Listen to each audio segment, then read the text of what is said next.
ఇంకెవరికి ఎక్కువ తెలుసు అని చెప్పి ఈ రోజు కార్పొరేట్ కంపెనీలకి ఇవ్వకుండా ఈ వ్యాపారం మొత్తం ఈ రోజు ఆడబిడ్డలకే అప్పజెప్పడం జరిగింది.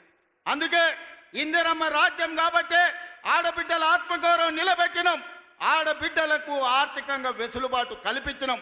ఇదే కాదు, హైటెక్ సిటీ అంటే పెద్ద పెద్ద మల్టీ కంపెనీలకు ఒక వేదిక.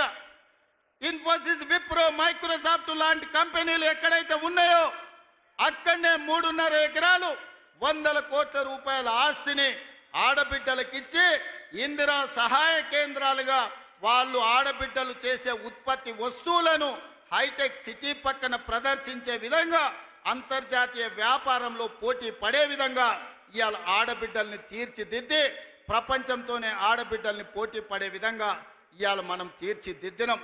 ఇదే కాదు, ఈనాడు 67 లక్షల మహిళలు ఈరోజు స్వయం సహాయక సంఘాలలో ఉన్నారు.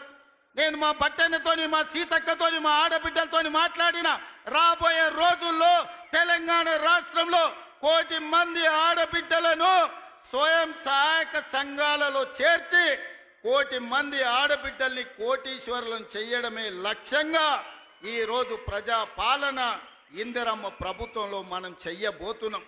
అందుకే తండాలలో, గూడాలలో, మారుమూల పల్లెల్లో ఉన్న మా ఆడబిడ్డలకు ఈ వేదిక మీద నుంచి నేను విజ్ఞప్తి చేస్తున్నా, మీరందరూ స్వయం సహాయక సంఘాలలో చేరండి.